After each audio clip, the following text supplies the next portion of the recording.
You were never broken. You were only buried beneath noise, roles, distractions, and now it's time to remember. There is a moment just before the world wakes when the air feels ancient. The breeze at dawn, Rumi once whispered, carries secrets. Secrets that cannot be heard in chaos. Secrets that will never speak again if you fall back asleep. Why? Because those whispers, they aren't from the world. They're from within. There is a voice deep inside you, not the one that speaks in conversations or echoes in memory, but the one that breathes beneath it all. The one that watched your first steps and will stand silently beside your final breath. That voice is not asking to be found in applause or performance. It's asking to be heard in stillness. Rumi knew this.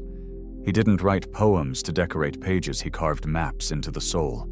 Maps that lead not outward, but inward, into solitude, into silence, into the sacred. In the next few minutes, we won't just explore his words, we will walk alongside them, into the space where your name no longer matters, where your roles fall away like worn cloth, and what remains is raw, ancient, alive. This is not a retreat from life, it is a return to it. The inward journey, the path Rumi danced into. We fear being alone not because solitude is painful, but because solitude is honest. It's the only place where the masks we've spent years crafting begin to slip. In the company of others, we become performers learning to move just right, to say the right things, to smile when expected. We build personas polished by approval, but in the stillness of solitude, there is no stage, no script, only breath, and presence, and truth. That's where the real journey begins. Rumi didn't glorify loneliness, he recognized solitude as sacred, not a hiding place, but a holy one, not an escape, but a homecoming.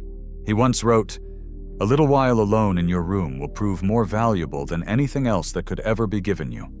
That's not just poetry, that's prophecy, because the soul, it doesn't awaken in crowds, it stirs in silence. In the quiet, you begin to notice what you've trained yourself not to see. The ache behind your smile, the thoughts that flutter in circles, trapped like birds with clipped wings. You meet the parts of yourself that have never found the words. And suddenly, there is no one to impress, no one to convince, just you and the weight of your own being. And something miraculous happens. That being the one you've buried under expectations and past regrets begins to rise. At first, it's uncomfortable, even frightening. The silence can feel like an echo chamber too vast to contain. The mind protests, spinning its stories like armor. But if you stay, if you sit in the fire, the noise begins to soften. The armor loosens. The stories start to dissolve. You're not falling apart. You're falling through the surface of your identity. Through the layers of shame and fear. Through the belief that you were ever anything but whole. And what's left isn't an empty shell. It's you, not the version of you that others crafted, or that you constructed to survive, but the original you. The one who never needed fixing. The one who witnessed it all. In this silence, in this sacred aloneness, you become the witness. Not the wound, not the reaction, not the past, but the one who saw it all and still breathes. This is what Rumi pointed toward, not isolation, but integration. Not detachment, but reunion. A return to the essence you forgot you were. Because how can you love another if you've never fully met yourself? How can you offer truth if you've hidden from your own? In solitude, you begin to forgive. You begin to remember. And the remembering is not loud. It is a sunrise inside your chest. Gentle, undeniable. There is no lightning strike, no booming revelation, just a quiet, spacious awareness, waiting for you to stop resisting. And when you do, when you surrender to your own company, the awareness arrives, not as a guest, but as something that has always lived within you, patient, eternal, whole. There's a reason mystics walked into deserts, forests, and caves, not to flee the world, but to peel away what is false, not to become holy, but to become real. Solitude isn't absence, it is sacred fullness, a wellspring of clarity and communion that cannot be reached through noise. Because the soul doesn't scream, it whispers, and when the world stops speaking, it finally begins.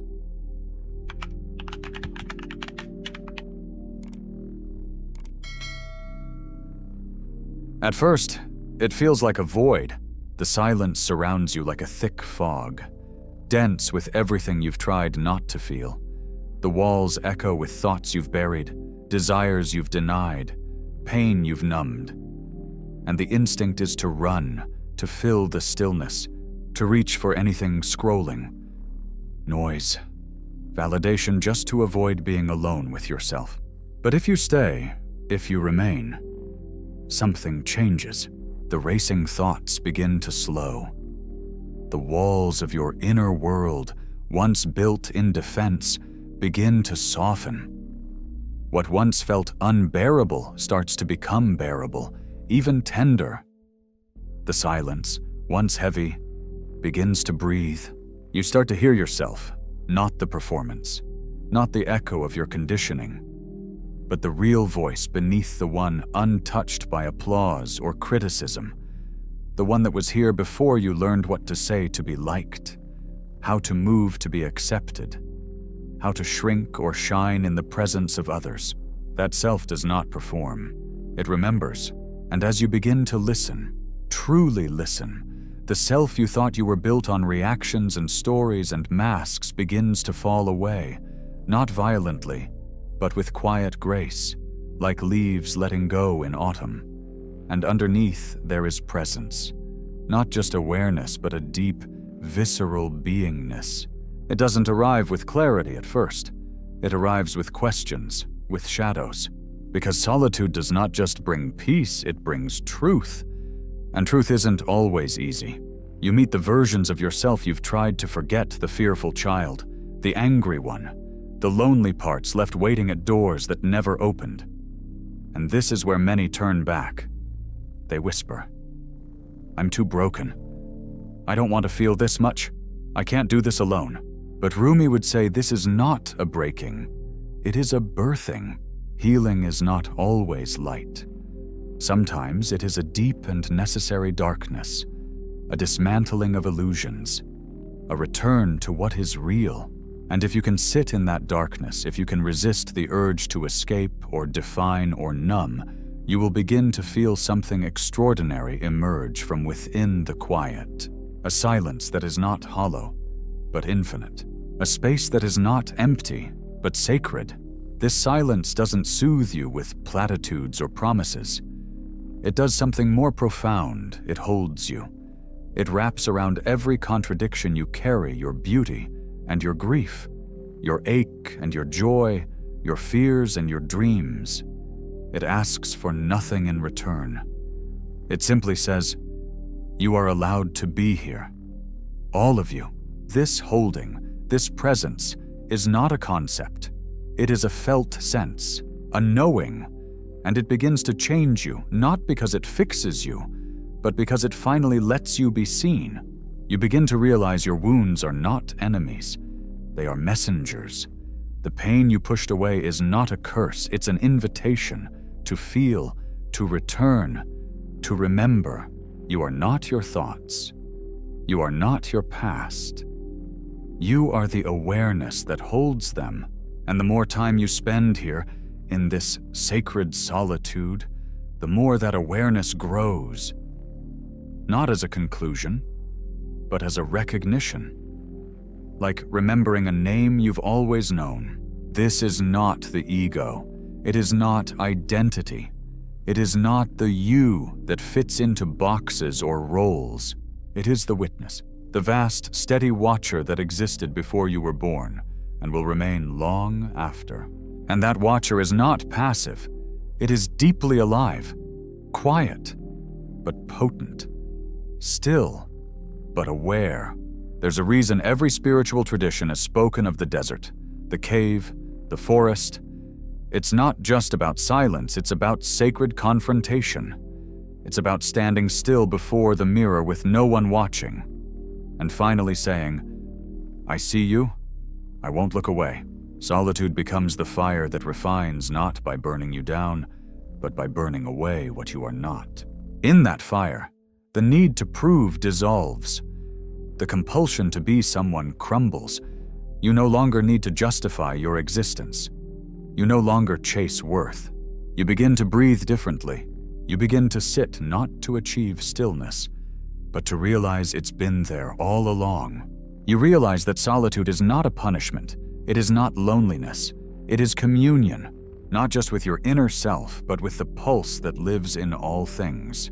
You begin to sense a presence beneath the surface of every breath, every sound, every silence.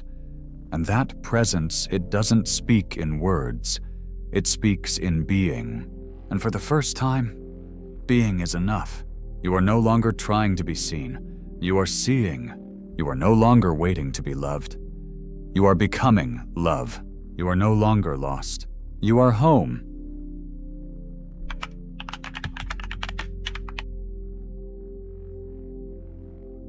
There is a moment on the inward path when everything familiar begins to fade. The light of understanding dims. The comfort of identity dissolves. And what remains is not clarity, but the void. It doesn't knock. It doesn't ask for permission. It arrives as a vast, cold silence indifferent to your efforts, your questions, your longing. It comes not as a punishment, but as a passage. You don't walk into the void. You fall, not through space, but through the self. Through every belief, every narrative, every fragment of who you thought you were. You free fall past the scaffolding of identity, and you land in nothing. This is not metaphor. This is not crisis. This is the great unmaking, and it is terrifying. You try to label it, to hold on to something, anything that will ground you. But the ground is gone. The mind spirals. The ego scrambles. There is no foothold, no concept to cling to. The silence in the void doesn't comfort. It consumes. This is where the seeker is truly tested. Not by hardship, but by emptiness. Because the void does not reflect back your progress. It doesn't offer affirmation. It strips you bare and watches to see if you will run. But there is nowhere to run. There is only the invitation to stay. Rumi knew this place. He did not flinch from it, he danced in it. "Why are you so afraid of silence?" he asked. Silence is the root of everything. If you spiral into its void, 100 voices will thunder messages you long to hear. But those messages do not arrive on your terms. First comes the trembling, the disorientation, the unbearable shedding of all the false layers you wore like skin. You begin to feel how much of your life was built on noise, external and internal. The applause, the shame, the ambition, the longing to be chosen, all of it dissolves. Here in the void, there is no past to defend, no future to chase, no one to impress. You are not the child hungry for approval, not the worker chasing success, not the lover seeking completion. You are simply presence, and to become that presence, everything else must die. The void demands surrender. Not a spiritual idea of surrender, not the poetic kind, but the raw, naked, terrifying letting go of everything: your name, your story, your image, your desires. The void is not a place of comfort. It is a sacred womb where all things are unmade and remade. It does not want your knowledge, it wants your nothingness. And when you give it that, when you finally release even the need to understand, the void reveals its true face. It is not hollow, it is whole. It is not silence as absence, but silence as origin. A silence so saturated with presence it stuns you into stillness. A silence that holds your shame and your sorrow, your longing and your light. It holds all of you, without judgment, without commentary. Just holds, and you begin to feel something deeper than peace, deeper than understanding. A presence that does not speak, but is. It reflects not your image, but your essence. This awareness isn't personal. It doesn't belong to you. It is not yours. It is you, unmovable, unchangeable, untouched by time or story. And once you've tasted it, once you've been held by this silence, you know something unshakable, that everything you've ever longed for was not beyond the void. It was beneath it, beneath the roles, beneath the fear, beneath the constant striving.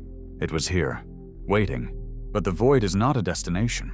It is a crossing, a holy doorway that every seeker must walk through. It asks you to leave behind the world not forever, but long enough to remember it anew. And what waits on the other side is not more silence, but presence. Not the presence of a deity above you, not the presence of a truth outside you, but the presence that rises from within you, not in triumph, not in revelation, but in stillness, in breath, in the quiet realization that you do not have to do, or prove, or fix. You just have to be, and that being is holy. This is where you begin to return not as who you were, but as what you are. Not as a role, not as a seeker, but as awareness itself, and so you breathe. Let what was fall away. Let the falsehoods bury themselves in silence. Let stillness fill the space once crowded with striving. And in that spaciousness feel, not because you understand, but because everything unnecessary has finally fallen away.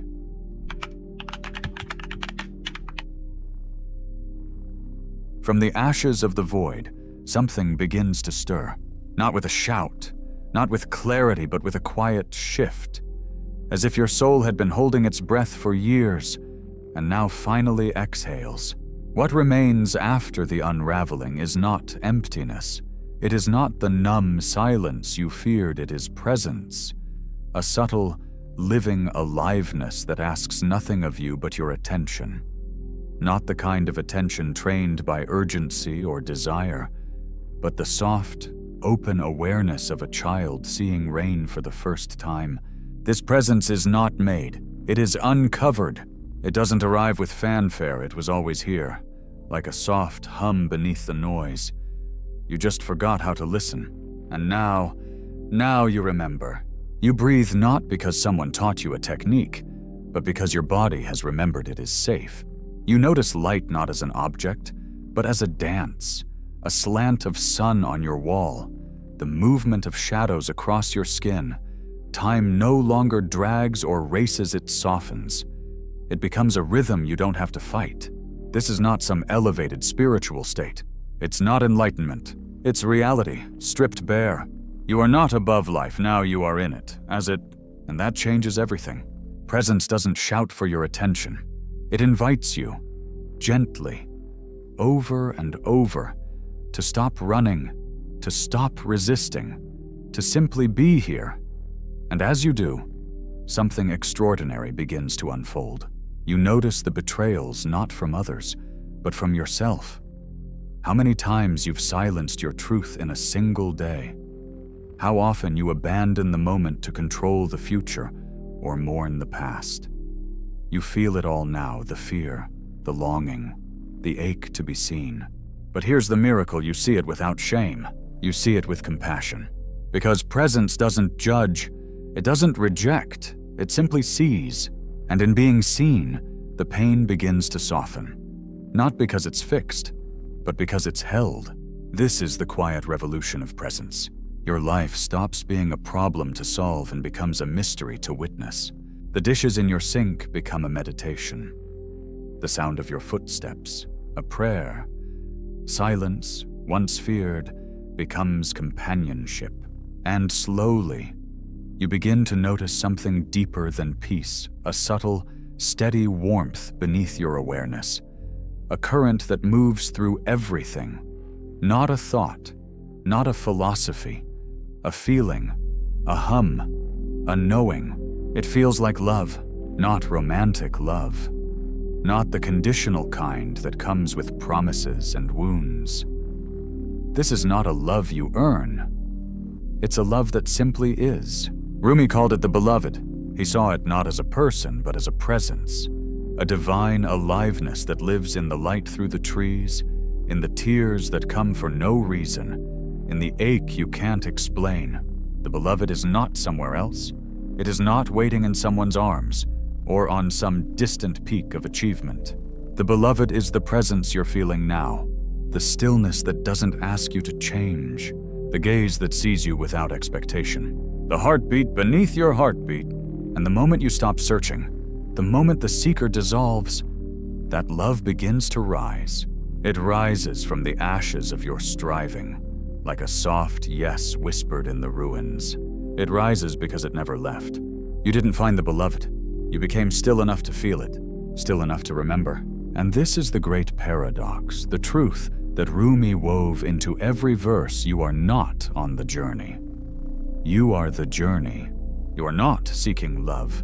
You are love remembering itself. There is nothing to prove, nothing to fix. Only the breath, only the moment, only this quiet, shimmering presence that says, you are already enough. This is not theory. This is not concept. This is a lived truth. And once it's touched you, truly touched you, it will never fully leave you. Even when you forget, it will be there waiting in your silence, hiding in your ache, whispering from behind your laughter and your tears. Return. So breathe and let what is false fall away. Let your stillness become your strength. Let your being become your prayer. Let your presence become your offering. And know, truly know, that everything sacred is already here.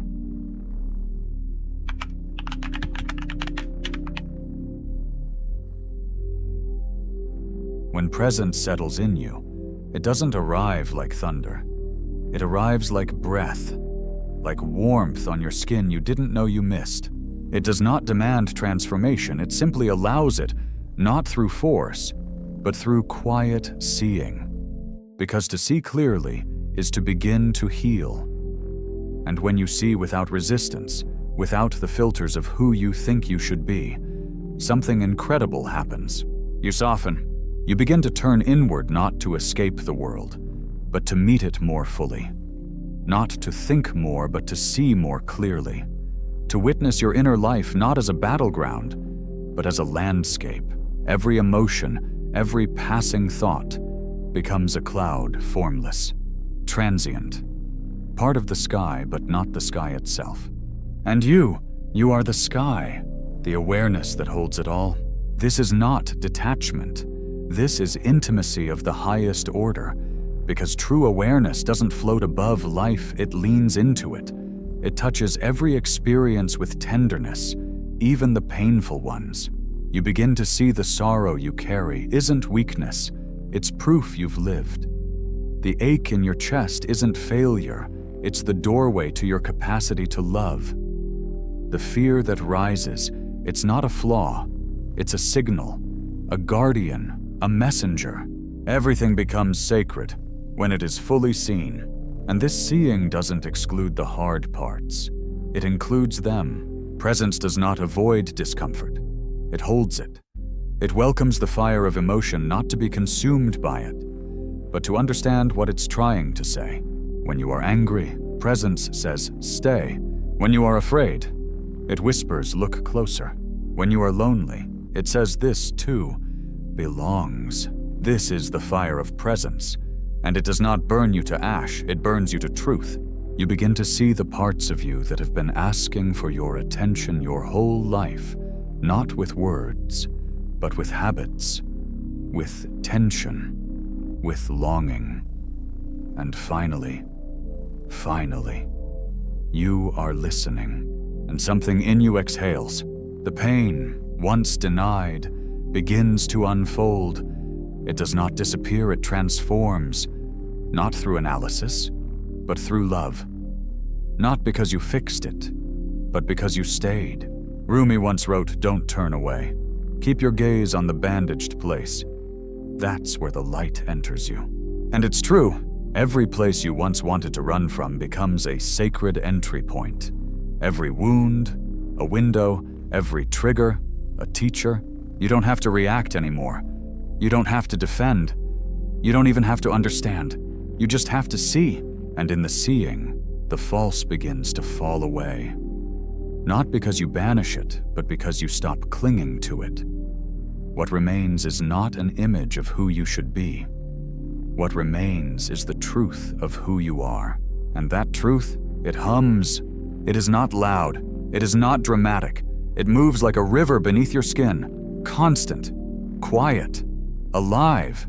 It is a warmth so subtle you may not notice it at first, a sense that you are held, not by someone else, but by life itself, by presence itself, and in that warmth, you feel something even deeper stirring. Something that doesn't come and go with circumstances. Something that doesn't rise and fall like thought or feeling. It feels like love, not the love that grasps or clings, not the love that needs to be earned, not the kind of love that fills you one day and abandons you the next. This love simply is.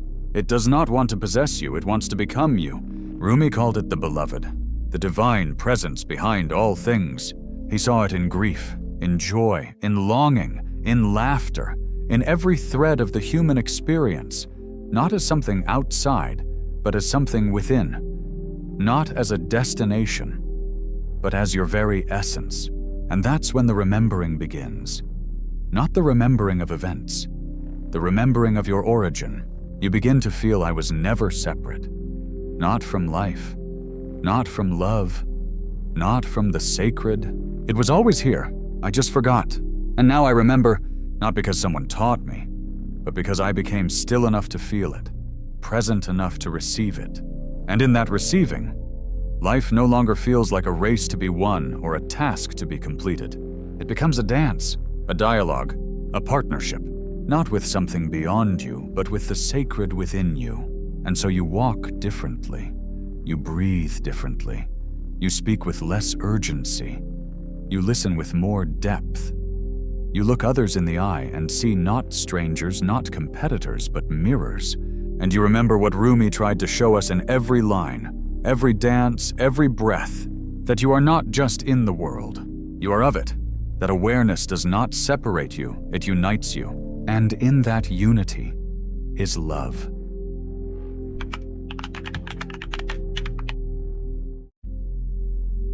You do not find divine love. You become quiet enough for it to find you. It doesn't come in flashes of revelation or grand epiphanies. It arrives when everything else falls silent, when the questions fade, and even the need to answer them dissolves. And what's left is not a voice, but a presence. Not a feeling, but a knowing. This is the beloved, the love that doesn't rise and fall with mood or moment, the love that is not earned by good behavior or withheld in punishment, the love that has no opposite. Rumi did not chase this love. He opened to it. He spun not to escape the world, but to surrender to it. Every turn of his body was a yes, a letting go, a falling in love with the presence that lives inside everything. And now, here, in this moment of presence, that same love waits for you, not above, not beyond, but within. It is not romantic. It is not poetic in the way we usually think of poetry. It is real, tender, fierce, honest. It holds you not with arms, but with being. And it does not enter with promises. It enters with longing, because longing is the sacred ache that reminds you, you are more than this moment of separation, more than the role you play, more than the voice in your head. Longing is love's way of calling you home. You feel it, don't you? That subtle pull beneath your breath, the quiet hunger beneath every desire. You've mistaken it for ambition, for lust, for 1,000 other things. But what you're really aching for is return. Not to someone else, to yourself, to the place in you that never left, but was buried, the place that doesn't need to be explained, only felt. To meet the beloved, you must meet yourself, not the image, not the idea, but the raw, pulsing truth of your being. This journey inward requires more than courage. It requires tenderness. The kind of tenderness that bows to your own pain without shame, that holds your sorrow like a sacred object, that forgives not to be good, but because without forgiveness, love cannot breathe. The walls you built around your heart, they protected you, but they also blocked what you most deeply crave. And the beloved will not tear them down. It will wait for your willingness to soften, because love cannot be forced, it must be remembered. And so the beloved waits for the moment when you weep without knowing why, for the silence that follows the chaos, for the pause between two breaths, for the single heartbeat when your defenses drop. Then it enters, not as thunder, but as home, and in that moment, you realize love was never outside you. It lived in your sighs, your scars, your stillness. It lived in your capacity to see, to feel, to be. It does not demand you change. It asks that you reveal the truth, the softest part, the wound that never closed, the innocence beneath the armor, because that is where the beloved lives, in the places you thought were too broken to be holy. This is not a love that completes you. It's a love that reminds you you were never incomplete. And the more you surrender to it, the less you need from the world.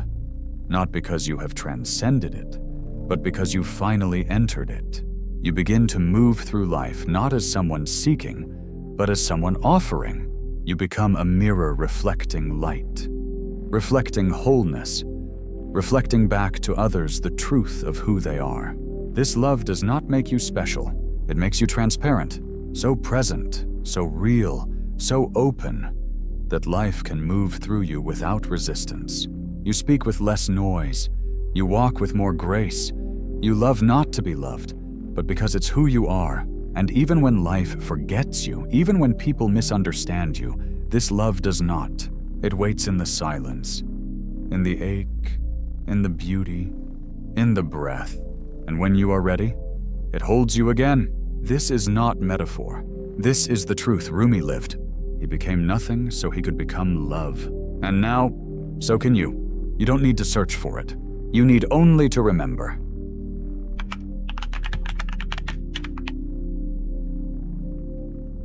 So now what?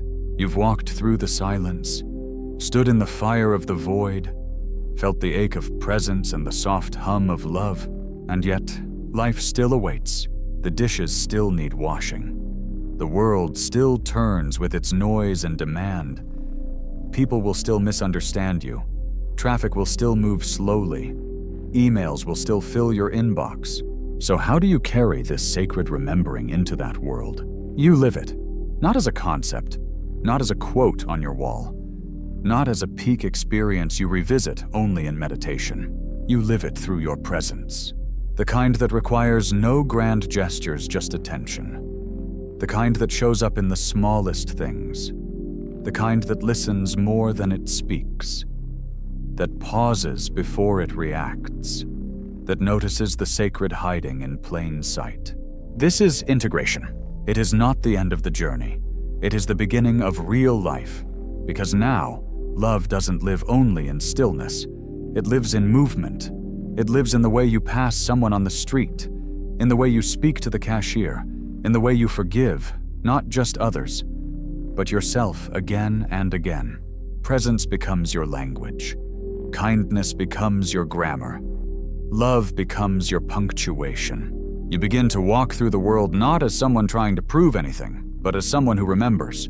You remember that silence is not the absence of sound. It's the space where meaning is born. You remember that people don't need to be fixed, they need to be seen. You remember that your value does not come from what you produce or how much you're liked, but from the simple, miraculous fact that you are.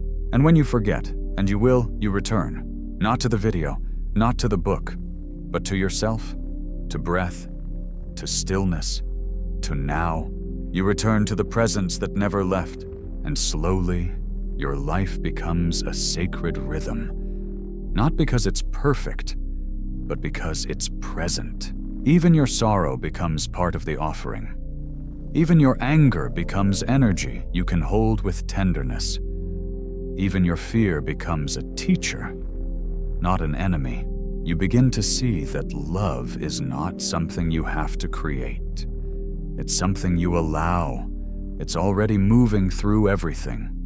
You just make space for it. And when you do, the world changes, not because the outer circumstances shift, but because the eyes you meet them with have softened. Your judgments loosen. Your urgency fades. Your defenses lower. You no longer need life to meet your expectations, because you've met the source of life within. And now, from that source, you give, not to please, not to impress, but to be the warmth in someone's cold day, to be the stillness in someone's storm, to be the reminder that love is not far away. It is here. It is you, even when you fall asleep again, and you will, even when you feel lost, and you will, even when you hurt, and you will, the beloved will whisper, will you open again? And if you say yes, even with trembling hands, even with a tired heart, even through your tears, then life begins to dance. Not just the parts you've labeled good or holy, but all of it. The broken pieces become stained glass. The ordinary becomes luminous. And the sacred doesn't wait in temples, it walks through doorways and kitchens and sidewalks. This is the invitation, not to become someone else, not to escape this world, but to love it with the fullness of your being. And that fullness is not loud, it is steady, it is alive, it is real. You become a living yes, a flame that does not burn but warms, a silence that doesn't isolate but heals, a presence that tells the world, without speaking, you are not alone, you are not broken, you are love.